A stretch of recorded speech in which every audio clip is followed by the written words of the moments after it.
feel coming out of the bye week now, be able to get back into some game prep and really get back after it with the team? Yeah, no, those bye weeks are really important when it comes to recovery and getting your body right after the first half of that season we had. What we were still working all week, so that was good. Keep practicing. Pick something to get really good at, and when you have a bye week, and that's kind of what we did. Was we found everyone had an individual plan to, either a skill or something to get better at, and that's what we worked on. But coming off that bye week, it's always important. Some teams come off a bye week and don't do too hot. Some teams come off a bye week and it changes their season. So that's a big emphasis this week. Is let's fire off the ball with the first snap of that UCLA game off a bye week, because we're refreshed and we're ready to rock.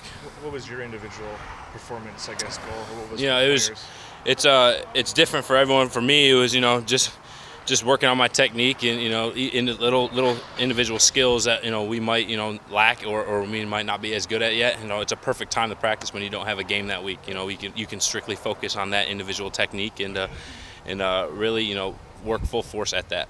What is it about their offense that they've been so efficient in the first half? What allows them to be so efficient? They can do it all. They can run, they can pass, and they have a really good quarterback in that backfield. So they have a lot of weapons and they can use them. So that's kind of what makes them good, is that they have a lot of things they can do really well. And that's what we're focused on this week, is limiting, just getting rid of those weapons and playing our ball. You guys have been a elite run defense so far this season. They're probably the best run offense you guys have played so far. How much do you look forward to that kind of matchup? But it's good on strength on strength. No doubt, that's something that our room takes a lot of pride in. Stopping the run. I can tell you that every guy in our room, whenever a team gets over 100 yards, if they do, it doesn't sit well with our room at all.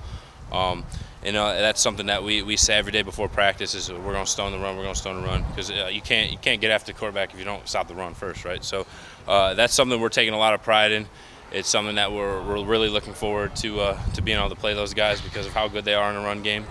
We're ready for it. We're battle tested, and we just can't wait to get dirty in the trenches. In terms of improving statistically on defense, not just pass defense, but also on third downs, it looks like a passing statistic, but obviously you guys have your role to play in that. What do you feel like the defensive line can do better to help improve some of those other numbers? Yeah, no doubt. I mean, like I said, be able to get off the ball, get that get off right, and then getting after the quarterback, keeping the quarterback in the cage. I think with a lot of these these dual threat quarterbacks, they like to get out of the pocket, and it's not just one person rushing the quarterback. It's either 4 or 5 or even sometimes 3, and everyone has to work together. Everyone has to keep that quarterback trapped. So I think that's something we can do a good job, and we're going to have to do, especially this week with DTR, about keep them in the pocket, making them feel uncomfortable, getting pressure on them, and getting our hands on them. I didn't look it up. Did you ever play Charbonnet back in the Big Ten days when he was at Michigan? Would have been my freshman year. Yeah. Maybe. I don't think so. I didn't. I had surgery that year, so. Okay. What have you seen on tape that just makes him a challenge and a tough guy to get down? Yeah, no, he doesn't stop his feet. That's something we notice right away. After contact, he keeps his feet moving. He hits the gaps hard. He's a bigger bat. He's a bigger guy. You can tell just by looking at him that he's a strong dude, and we're looking forward to playing against him. You've faced mobile quarterbacks, but maybe not many that are as integral to the run game in terms of design runs as DTR. How does that kind of impact what's going on up front for you guys? Yeah, no, I mean we're planning. We prepare a lot we're preparing a lot for DTR to run the ball, but we know how good he is in the pass game as well. So it's just something that we got to keep in our mind when we're rushing the quarterback, or these QB draws, or whatever they're going to do with him. We know how versatile he is, so it's something we're game planning for. You mentioned UCLA gaining hats is a big focus of their run game. For you as an interior lineman, when they're gaining numbers to one side, how does that provide a challenge to you or change your discipline? It could be you're getting a double team. We're going to have to take on 2, but either way, it's just a technique that we got to work on, or that we have, and we have skill sets to be able to beat those type of blocks. So they can line up in whatever. We're going to be ready to play them. How does the college game day atmosphere, does that get you excited? Does that add anything to this one? Yeah, no doubt. I mean, it's always exciting when game day comes to town, or we play these type of big games. But that's kind of why you come to a place like Oregon, right? Is to playing games like this. But as a team, it's no different of a game. You know what I'm saying? So it is exciting. It is cool. It'll be a really good experience for everyone outside of the program who's free to do whatever on that day. But for us, players, we're going to be locked in and focused on a game plan. I'm sure you've seen the uniforms that you guys will be wearing in the game. Your thoughts on those? Yeah, no, I mean, I love those uniforms. It actually hits me personally. My grandma is a breast cancer survivor. So, I mean, even when I was in high school, I always liked the rock pink during October. So it's actually really special that I'm able to do that in college. Unfortunately, she's not going to be able to come to the game, but I'm pretty sure when it's all said and done, when I'm done here at Oregon, I'll be happy to hand that jersey over to her for her to keep. Oregon softball is going to be honoring Spencer tonight during their fall ball stuff. How much does that mean to you guys to see the other sports doing that? What does that say about the family that the Oregon athletics are all around? Yeah, I just think it shows a lot about Spencer and how he was. He wasn't just a football guy, you know what I mean? He had friends all over the campus. And, I love that those girls are doing that for him because, it shows how much of a family Oregon athletics is. I haven't been here very long, maybe 5 months or however long it has, but that's the one thing I've noticed is that every athlete at Oregon is uniquely close with each other. It's a family.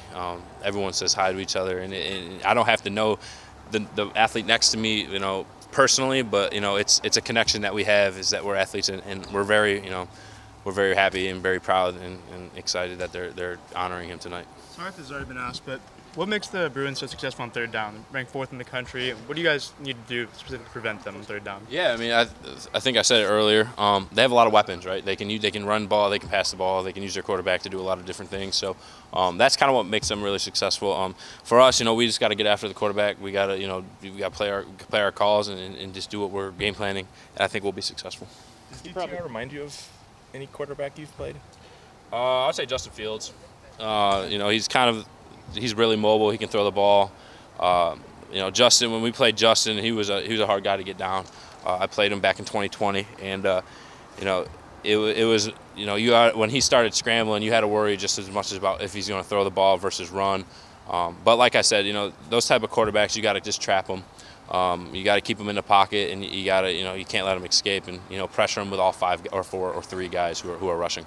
Did you watch football with your Saturday off? Did you watch any of those big games with any of your teammates? Unfortunately not, because I had a class that was from 9 to 5 on Saturday. It was dialogue across differences. Yeah, it was Good way to spend a Saturday. it was real fun. It was all weekend. Yeah, so it was a quick 2-credit class, but I'm done with it now. What did you learn from it? How to talk in dialogue with differences. You know what I mean? Anyone want to give me a conflict? We can talk through it. Yeah. I mean, I take that back. I went up to Corvallis and I watched the Oregon State game. That was cool. I've never been to an Oregon State game, or I always like to do that on our bye week. So when I was in Nebraska, I always went down to Kansas State and watched them. It's cool to see the atmosphere. It's cool because we'll actually be playing there. Kind of see the battlefield before the battle even takes place.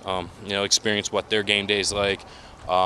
Just it's cool because I'm not from around here. I've never been to it. I grew up going to Syracuse football games, which is a lot different than a lot of other places. So it was cool to be able to do that. I actually went with Jackson Howard Johnson, and he knew a lot of people up there because he knows everyone in the world somehow. But yeah, it was really fun. It was cool. Did you I asked Ben the same thing, because he was saying he watched the USC game. When you're watching Pac-12 teams, especially teams you're going to play, are you watching very critically and analytically, or are you just kind of having fun and relaxing at that point when you know that there's going to be film stuff later?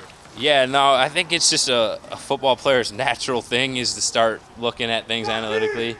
And I had the perfect end zone view of basically what I'm going to be watching when it comes to film. I think their camera was right above me, so I got the same angle as I would in film. So I was watching.